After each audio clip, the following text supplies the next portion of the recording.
Hi, I'm Skye. Hi, I'm Lufezo, and welcome back to Queer Talk. Season 3, Episode 2. Let's go. Season 2, Episode 2. Hello, my name is Skye. I'm Lufezo. And welcome to Queer Talk. Season 2, Episode 3. Let's go. Don't look at me like that. Don't act straight when you're gay. Let's go.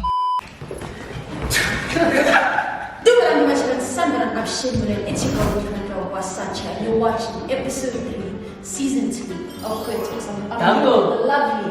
Government with the cuteness, but some call me Anna Victoria. Get into it. Yeah. And today we're back, but we're in a new setup. Because if you've been following our stories, we got moved out of our old space. And it was traumatic. It was traumatic because we had started filming this episode for the girlies. Then shit hit the fan. Today we want to talk about something different. And because we're going to tell us about it. So let's move to heteronormativity. Ooh. What is heteronormativity? Ooh. What does it mean to you, and how has it affected your life? In every aspect. I'll pose this question straight into it. How has heteronormativity affected, say, your dating life? How did heteronormativity affect my life? Right? Because before it affected my dating life, It affected your life. and it's important for me to contextualize this because if you haven't been following, then you wouldn't know. But I went to 2 all-boys schools, and that was heteronormativity and masculinity epitomized. Yeah. It was at the pinnacle and the pinnacle, and it affected everything. I want to say I don't think it affected that much, but I'm realizing now that because of heteronormativity, my queerness was silenced for a very long time. Then that affects my life. Because I know I'm queer, but I'm not living it. And I can't live it because the space is very heteronormative and patriarchal. And I think I can relate to you on that aspect of like being, because I was going to an all-girls school, and your queerness being silenced, I think that's, because I think when you're in that space, it's like, you're not obviously not welcomed, and they make you feel as if like you're definitely an outsider, you don't fit any of the binaries that they've created. There's a lot that you can say. I think on the topic of heteronormativity, we need to sort of be honest about where it comes from. And it comes from a patriarchal society.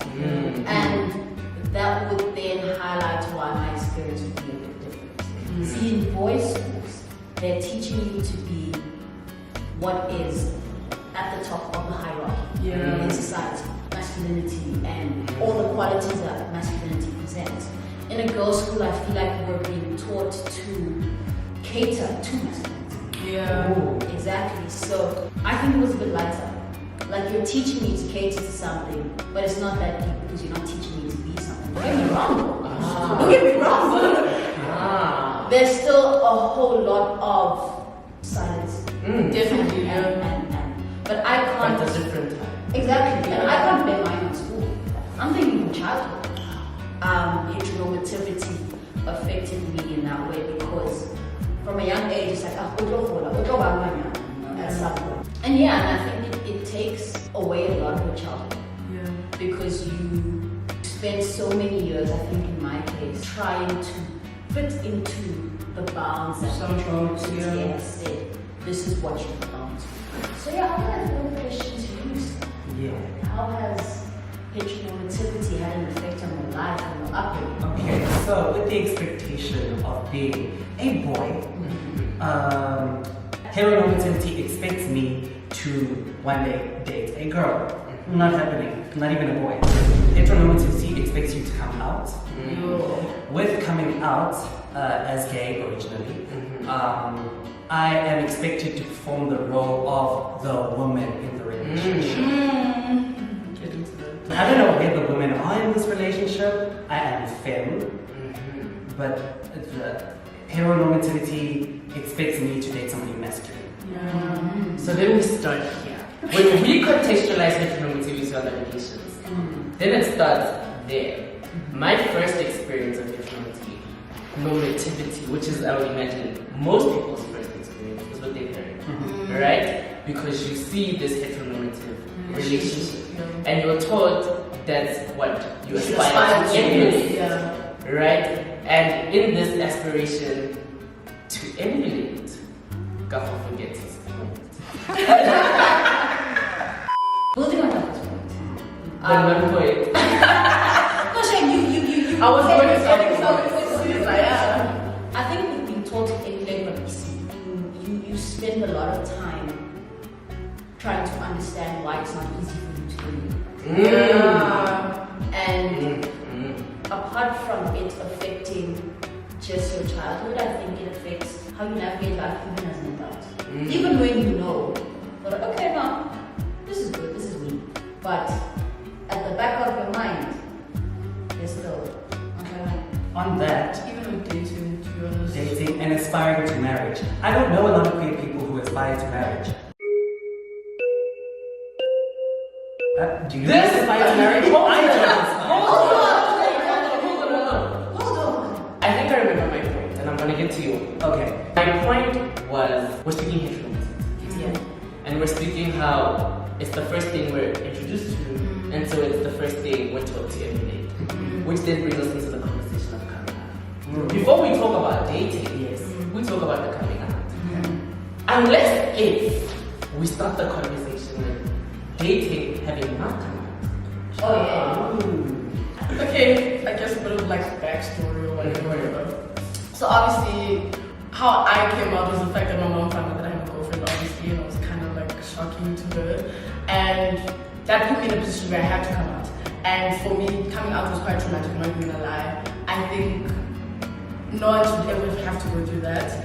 And obviously my mom and I have worked on our relationship and we're in a better place right now, but I don't wish that upon anyone's child. Like, I don't think that should be a thing. Obviously, I know straight people have to come out, but I just, no, like, we should. It's an unfair expectation. Yeah, it's very unfair. And I think, I don't know if I'm changing the subject a bit, but like with dating, it's like when I did come out and I realized that, okay, I first came out as bisexual, and then I realized that I do like women and I do like men. It's like I only thought that I was only supposed to be attracted to masculine women because I was feminine presenting at that time, and that is also an effect of heteronormativity, of course. And then I thought that I was wrong with being attracted to feminine women also, and I thought I was wrong with being attracted to just everyone. I don't know. It's just It's deep. It's deep, but dating will not come out. It's fun. It's adrenaline. I didn't even come out to my friends. I just told them I have a girlfriend. And I was about to say that. Literally. Maybe it's even a form of honesty. Yeah. Something Not like come out. yeah. Oh, okay. Because you're rejecting the heteronormativity and the patriarchy. Yeah. I was just scared. That's also quite bad. Very bad. Okay, I'm not gonna say I came out. Like I was taken out, but I never came out. I never made that decision. I found it easier back then because Was that the accepting of the reality or what was it? no, I accepted years before. I just think the traumas that come out. Yeah.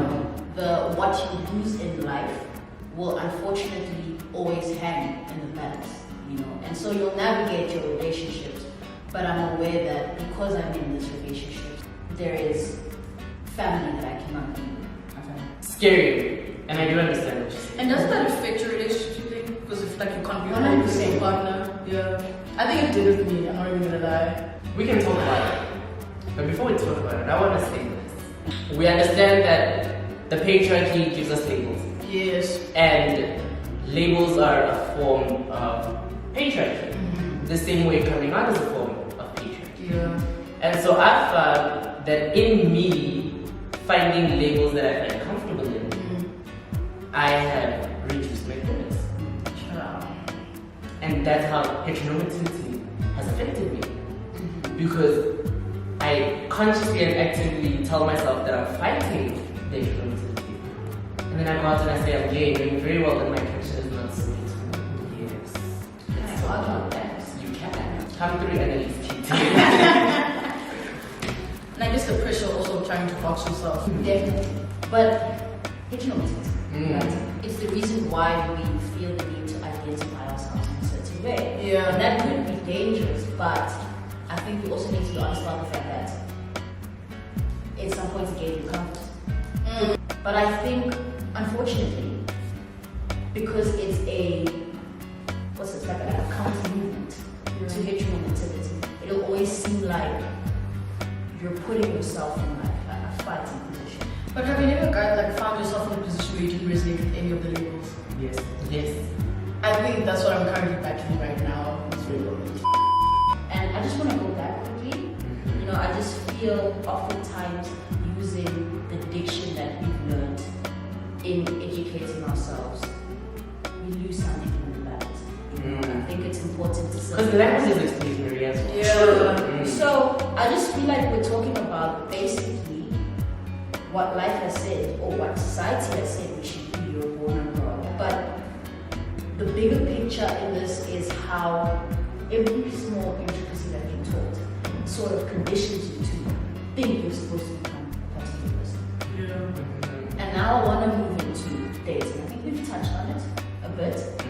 But how then were you able to navigate? Maybe if you've had heterosexual relationships in the past, heterosexual relationships in the past, if you could question yourself at that time. And then how did you navigate That. queer relationships? Because queer relationships aren't, oh, I'm out now, so I'm fine. Yeah. You know, so let's get into that.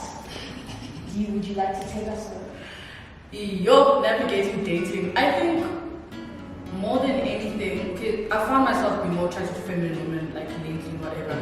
But I think it was my only fear with pursuing masculine women is the fact that they would pressure me not to reveal my masculine side also. Because I've been in those positions where masculine women have said to me, but tone it down on the like, you know, dressing that way or whatever, and I was like, but like why? I guess that also stems from heteronormativity, obviously. And it reminds me of a question that we received, which is just a point. It's not really a question. And somebody asked, is it okay for me to date feminine top? And we were forming and we were like, what is this? Right? This is a legacy of that heteronormativity and that patriarchy. Like, sometimes I even ask myself, like, is it okay for me to date a feminine man? Because what if I'm attracted to a feminine man? What if I want to pursue a feminine man? Obviously, it's going to look like Different. some kind of way, but I found myself in positions where I'm attracted to feminine men.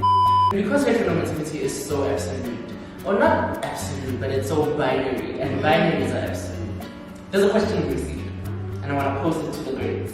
The question says, Giving yourself wrong labels and realizing that you aren't the person anymore, how do you move into a new identity without feeling like a scam? Right, Jonathan? Let's have that conversation. Okay. So I came into my non-binariness like during lockdown. So it takes time, it takes the tears, allow yourself to feel, write down your emotions and try and understand them. Find resources on the internet because there are tons, there are lots of entrepreneurs to try and, but honestly, without feeling like a scam, Sure. that's you the tough part. will feel like a fraud at first. You just need to accept those feelings, feel those feelings, and you'll learn to move past it because you'll understand that your feelings are valid. How you feel is who you are. You do not need to prove it to anyone. Yeah, but yourself. Exactly. And I think when I realized that the journey is non-linear, that's what brought me peace actually, is the fact that tomorrow maybe I might identify as a lesbian, maybe the next day I'm like, you know what, I'm pansexual. Like, the journey is non-linear, I guess. As long as it's honest. Yes, yeah. Do you think there's toxicity that exists in the LGBTQ community that desensitizes queer people to romance? Because sex is prioritized or sexualization is normalized and love interests or pursuits. Okay, Where do we start? before I even bring up my points, Ooh. what I'm going to need, Ooh. and a couple of people are going to come for me, but I'm going to need you guys to stop shaming straight women for not getting orgasms in their relationship. Because what you're inherently saying is that's the only thing you'd be good for. Yo, okay. Because like, Whoa. It's like, that's the only thing okay, sorry, it's not finishing, but it's literally got nothing to do with you. You're sexualizing yourself, and I feel. I mean, do it if you have to do it. Don't listen to me. But I just feel like what you're communicating is, yeah, sure, you love your man, but come get sex from me. And that's all I can provide. Exactly, and That's it's also just giving very. I hate that we have to compare things for you to understand. The Yes, I same way think you feel as a masculine presenting woman, as a woman, when a man comes to you is I feel the same way a straight woman would feel when you're actively pursuing them. And in actively pursuing straight women, a lot of the time you're sexualizing yourself in the community as a whole. Because oftentimes the only thing you're giving is, okay, cool, that's your man, but I can make you come. Okay. And then, So, in the sexualization of women, I'll take it back to childhood again. We can take it back to childhood. And I think I mentioned this in season 1. I think sexualization for me at a young age came a lot from older women. And I can't necessarily say I understood what was going on because I was not a kid. We're here and we're still talking heteronormativity. And the question is, does heteronormativity play a huge role on sex? And if it does, is it the reason or is it part of the reason why queer bodies believe they can find love through sex? Assuming that they do. Assuming that, I think because of the way it's phrased, and I'm not going to say we're wrong for using the word sexuality, but sexuality comes from the word sexual. Yeah. And so, I think for most people it would be easy to explore sexuality in a sexual manner. Because what else are we going to do? That's interesting. I like you, I'm going to hug you. But And what's don't you wrong think with it also that? like stems from being wanting to be desired? And so that brings us into this conversation. The desirability politics of queerness through the lens of heteronormativity. I think my journey with just feeling like I want to be desired is the fact that since I am, feminine presenting most of the time, the only way that I thought that I could attract other feminine presenting people is if I presented more masc. So that's something that I did battle with a lot. And so the way society shapes dating is in a young age. Yeah. What about you? I forgot the question. I'll rephrase the question for you. Okay, no, there was a point that you made within the question. Like the only way to experience love is through sex, which it isn't. And I do feel like that is the crux of all queer relationships, that people do think sex Without sex, there is no relationship. Yeah. And that's my experience. For a very long time, I would navigate dating by saying, at the first date, how would you feel if we were in a non-sexual relationship? And how do you think it went? That's our first date, right? And my question, or not question, the question I asked myself is, am I being reduced to sex? Yeah. And how does that then affect me? And it affects me a lot. And it still affects me now, because even in instances where I feel like I could get sexual, I still didn't have that thought. Yeah. Still feel like it's compulsory. This is all I wanted for. Exactly. Yeah. And I think that's why I've also held back and tried putting myself in situations where I have to be sexual.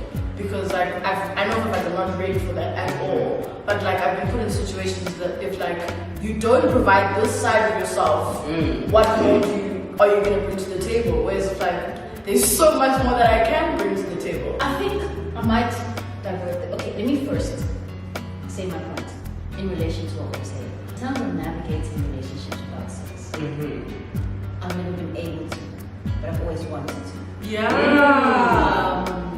And I think also because of what I'm saying, there's always some sort of expectation. Yeah, especially for masc. Exactly, and then it goes That in back itself is to a sexualization. Yeah. identity. Oh, let's not speak about straight girls. Yo, Let's not have that conversation. Who's having that conversation? But I don't stand for something. Counter to that, I've never been in any kind of relationship, let alone sexual, because on the dating apps and on social media, people communicate in a way where they expect you to be sexual. I'm not sexual. I have never been comfortable sexual. And you made a point, because you brought up dating apps. Yes. And we're queer. Yeah. And so we know our dating pool is smaller This time. already. Yeah. And so the likelihood of us having to use dating apps, having Yes. is more. But heteronormativity exists there too, dog. It exists there too. can talk about the nuances in how spaces that are meant to be for queer people are still created through the heteronormativity. Yes. Yeah. Where do we start? Where else would we start? Okay, so since you brought up Grindr, I have like very few Grindr stories. I had it for a month and not again. So on the profile you can say NSFW, yes or no, right? That's been no the entire time I was on that app, right? But then they send the pictures anyway. The introduction is a dick pic. That's sexual harassment, most of them. That's another conversation. I just want to pose a question. This is a safe space. I love the I'm making sure. Yeah. No, we know. NSFW. I know what it is, I just never knew what it stood for. I also remember. Yeah, I also. Oh, not safe for work. I googled it. Have you ever been on a date? Because the girls know I've been on a date.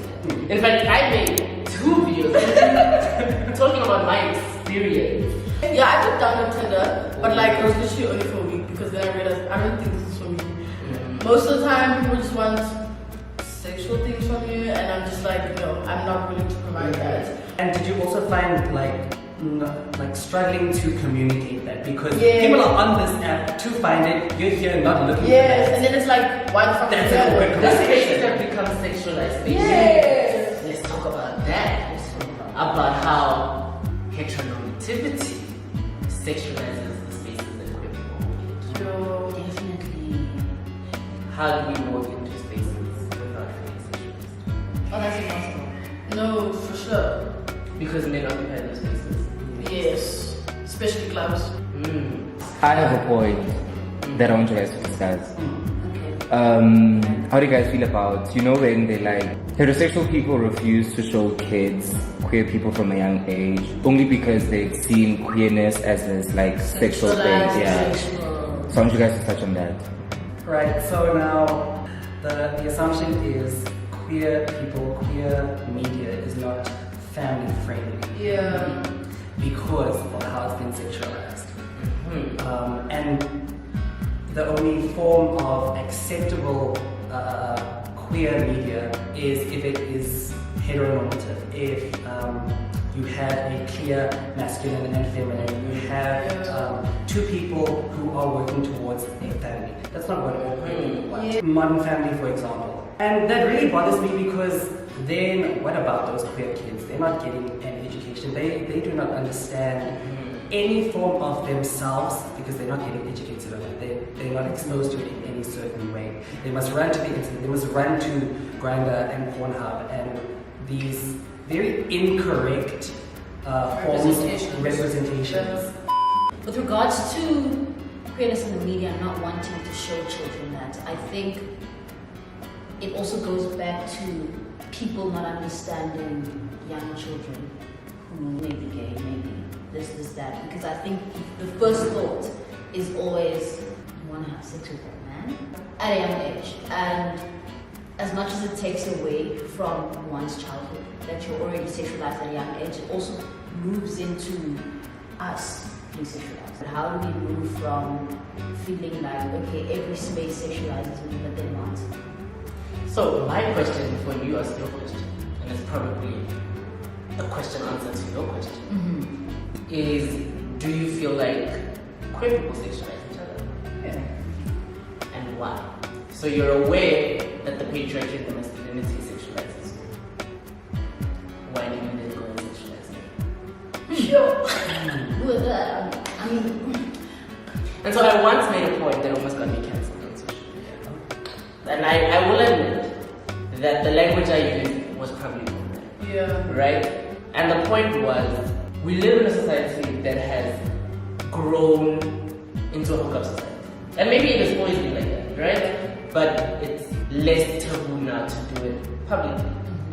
The problem I had with that was that this society assumes we all partake in it. Right? Yeah. And now there's a problem when I say, but actually, that's not me. that's not my lifestyle.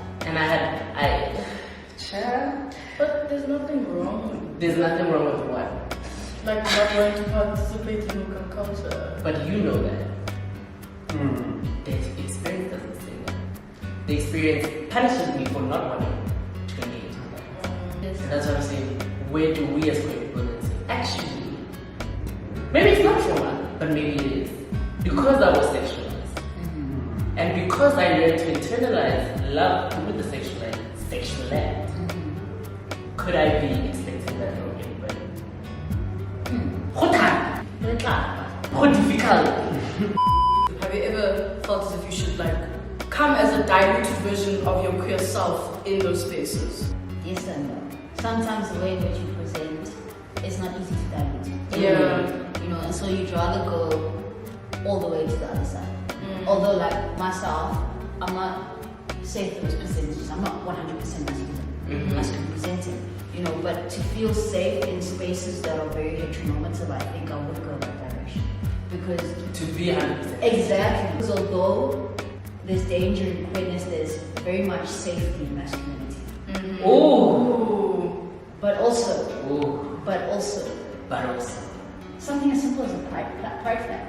It's my uniform. Yeah. So sometimes I have to do it. I don't have a choice. And if I'm wearing it on campus, I'm actually chill. But as soon as I step out, I'm so conscious of the fact that there's actually a flag on my chest. You're a target. Nothing is big. Your flag it is actually very- feels it feels this big when I'm wearing Yes. it. And you walk with the potential of being a martyr. Always. So sometimes, yes, I do think I do try to water myself down. Not water down my presentation of myself, just water down my gayness. Yeah, I think Are the two separate? Yes and no. Yes, because my masculinity, not to say my sexuality wasn't always a part of me, my masculinity was always a part of me. yeah. I was always Before like it's this. Yeah, society. before I even thought about attraction to anyone. So yeah. Especially in high school, I've thought of like I did find myself in positions where I did want to come as a diluted version of myself, obviously because of the systems that have been put into place in those schools. And more than anything, it was quite harmful, like to myself. And yeah, I think it's just harmful to anyone. It was never easy. It was not easy. And I think now, like moving out of that space, I've just become a lot happier, obviously, because you know, you come as you are. Even though it's still scary, it's not easy, it's very terrifying, and I think I still hold back just a little bit, but I think I'm just gonna acknowledge my growth for now. And the title of this video is titled The Trauma of Heteronormativity. Yeah. And I remember speaking, was I speaking to you? Probably no, because you never answered my phone call. But I was speaking to somebody, and I said, was that violent? And if it's the truth, then it's not right. And I said, I have a lot of trauma from having a lot of straight friends. Yo! And I didn't realize until we spoke about it earlier. I had to start making for my queer friends because of the different experiences and safety that I've had in those Yes. friendships. Do you guys experience some heterosexual friendships? Listen, most of my friends are straight. Yeah. And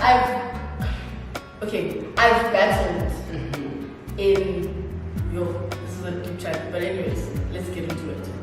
I have battled to really like express myself because you do feel the exclusion of it. Because let's say we're in a setting where obviously they want to chill jets, right? They want to chill jets. And it's like, obviously I know my friends' intentions and I know, but I did find myself in positions, and I had to call them out for this in a sense, where we'd be in a space all together.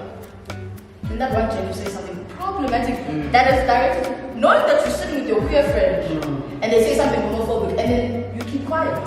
Why? You keep quiet. And why? And I have to say, like, yes, there will be that one friend that like, man, like don't say That's that. offside. Yes. But it's like the difference it would make if like each and every one of them said that, and then still find yourself in a position where you have to be in that same space again and just swallow that and just accept.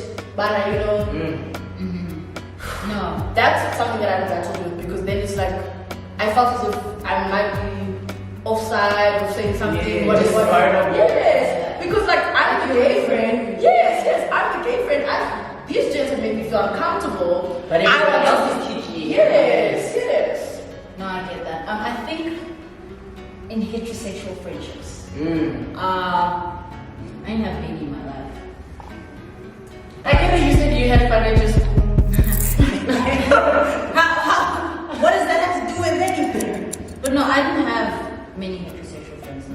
And of course, being intentional with the people you choose to put in your life, the few that I have, I think, always have my best interests at heart. But you have to go through the works to know which ones are staying, you know. And I think a lot of them put you in unsafe situations more than anything. I think that's always my biggest problem with having heterosexual friends is they will put you in, even if it's unconscious. exactly. Yes, and that's the thing they're not But thinking that's about. not It is a big problem. It is a big problem, Gaga. I'm not gonna like, cause for me, it had to be like, I remember when I was like, I had to express like, guys, these kind of situations, I can't do it. And I appreciate the effort that they made now, you know, and the difference in behavior, because I guess, I don't know, I just gave them that benefit of the doubt in a sense, and actively saying that you're an ally towards me, you need to do the work, and I'm not going to now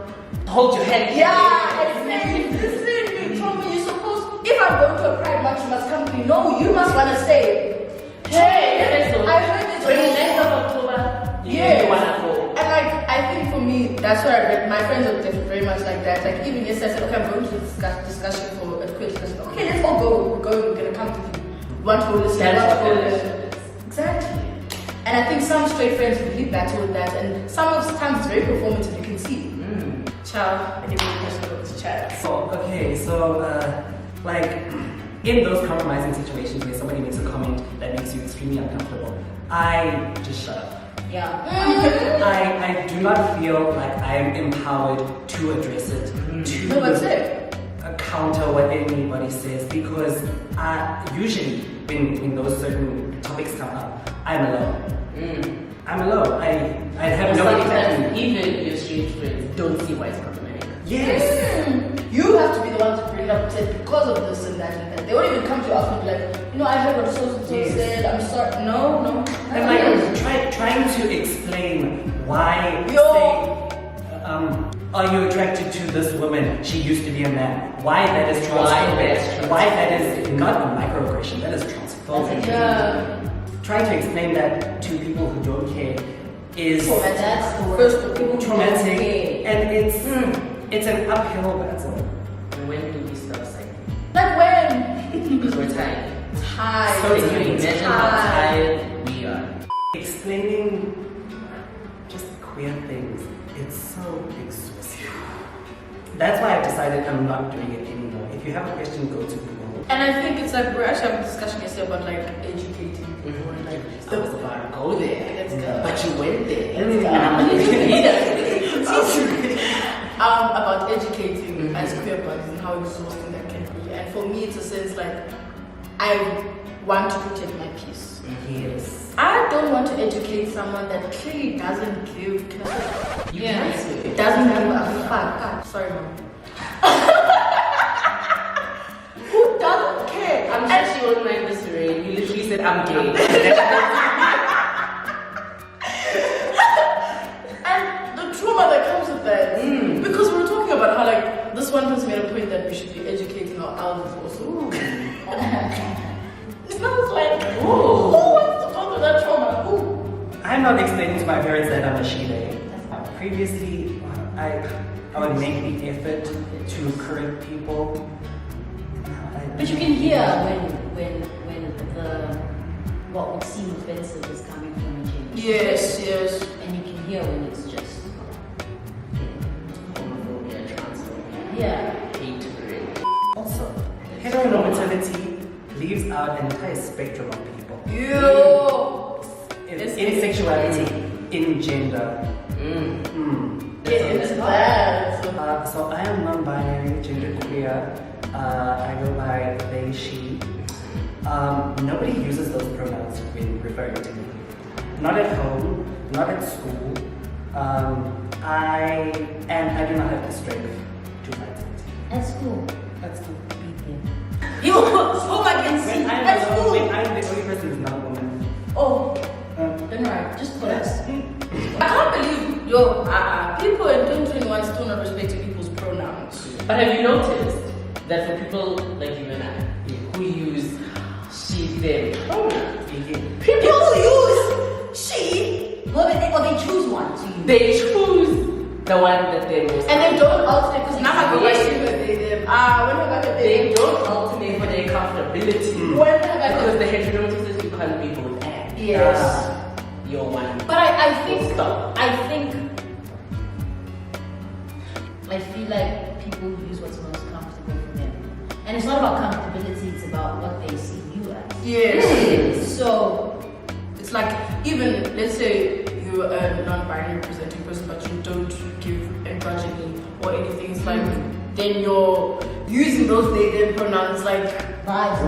I'm not confused, but I still see you as the gender you assign. yes. We may have a few questions from the people that we would like to tackle. There's a question here that says, are pronouns for the queer community only? Because I know that's how people identify generally. But we don't see heterosexual people going, hi, I'm me.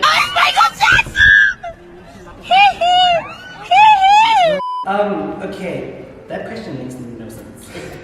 But it's been asked. And as a rule, I do not assume a person's gender. What does that mean? Of course, the straight people have pronouns. And so no, pronouns are not only for the community. Pronouns are for everybody. Everybody all have them. Because we all have them. But this brings us into another conversation before you start joking. Okay.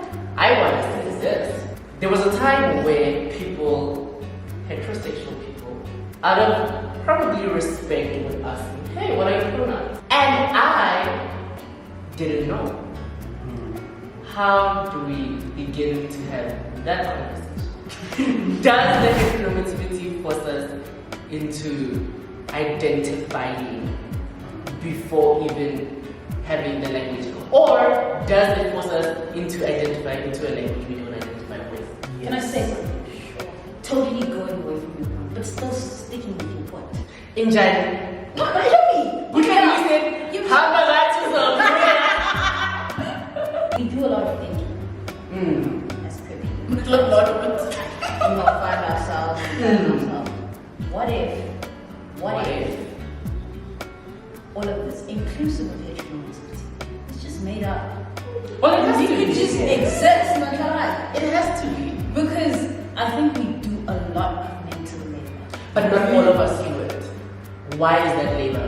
But, well, I was gonna say, the community does it. You know, even people who may seem like they do it. They do Everybody has to it do it. consistently. Oh no, definitely. Because when you're in a world that's telling you that you're wrong, you're different, you will always think. Always trying to figure out, okay, what's my relation to the norm?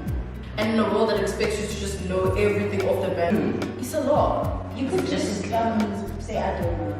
Yeah. But can you? How do you justify it? I don't know. Because That's how we know. also cis-het people want an answer. They want to definitely. And they want you to know everything, to have your shit together. So the first time I had ever had a discussion about pronouns, I said any pronouns will do. Did they use any pronouns? No, they used he. They use the what? They said, perfect, we've got you. We heard you. Nice. Okay. Oh, she passed away? Okay, anyway, so. It's not that hard. It's an adjustment. And I was about to say that. And it shouldn't be. It shouldn't be. And every time I used to say, I know it's an adjustment, people would always go, oh, yes, it is. And if we were just taught not to assume, then everybody would just come and start the conversation. Hi, Yes. I'm Kago, and these are My pronouns. What are you? Yours. Yeah. You have a question? I had a point. If we were just seeing each other as humans, then we wouldn't have the problem of having to adjust. Because oftentimes it's even people that you don't know that have to adjust. Why do you have to adjust to? You didn't know me. Why? You know? And what you see. And why are you making it about you? We reached our last question. Are you guys ready? Yes. Oh. So here we go. Well, if you're not, get ready. The question states, I identify as straight, but lately I realized that I'm attracted to masculine girls. Does that make me bisexual or ellipsis. Hashtag queer. So I'm imagining that this person is a girl as well. I mean, you could be androphilic. There's a label for everything. Yeah, there's one that I learned about yesterday, actually, I don't know about. Oh yes. I was just. Start me off with what androphilic means. So attracted to masculinity. And then gynophilic would be attracted to femininity. And the body is irrespective. Yeah. You are what you are, you know, and of course you're talking to us, wanting answers, but we can only give that much answers, you know. Like we cannot tell you exactly who you are and what you are. I mean, good shot, you've made the steps to realizing that you have attraction towards masculine women. And you need to see what that means for you. And you know yourself more than anyone else. Yes. Actually. We cannot define you for you. No. And there are people who explore their attractions and then learn actually I'm not queer. And that's something you need to be open to exploring. But queer talks to that space. You go, you watch season 1, you unpack alone. You watch season 2, you unpack with your friends. Yeah. You watch season 3. And you find out who's there. Because I mean, this is just the beginning. We're going bigger and better, baby. Studios that will not kick us out. Studios that will not be structured through the heteronormativity. But until we get to those spaces, thank you so much for being here. And thank you, Danny, because I know you guys are still going to be there. It's a pleasure. So today, they I'm need to gonna see you go. But they love to watch me leave. I know that. I know that's right. Whoa. Take it away from us. Thank you for being here with us. Of course, we're gonna bring you more. Next week. Cool stuff, of course. Yeah, episode 4. But it's like, get ready. You understand? Because Put on your seatbelt. Because it is the finale of what has been, I think, a really beautiful season. we overcame a lot. Oh, definitely not. We overcame a lot. But as the creators always end up. And then you can stay in every trial and tribulation from us. Wait, before from us, is there something you'd like to say to our guests? Your parting words. To think that I was watching Queer Talks in the chick Oh my god. at home in Portugal, and now I'm sitting on this couch. Oh my god. Tell me, it's really an honor to be here. Like, I'm very grateful. So thank you for having me. Thank you so much for coming. It's been an honor. We're here. We're queer. And we won't disappear. I know. Who said that? My hand? I have no idea. Mentally Skye. This guy. You want my parting words as well? Yeah, come on. My parting words are: if you didn't like the outfits of the Met Gala, don't blame me, child. I'm not at I love y'all and I appreciate y'all. I'll see you in the next one. Bye.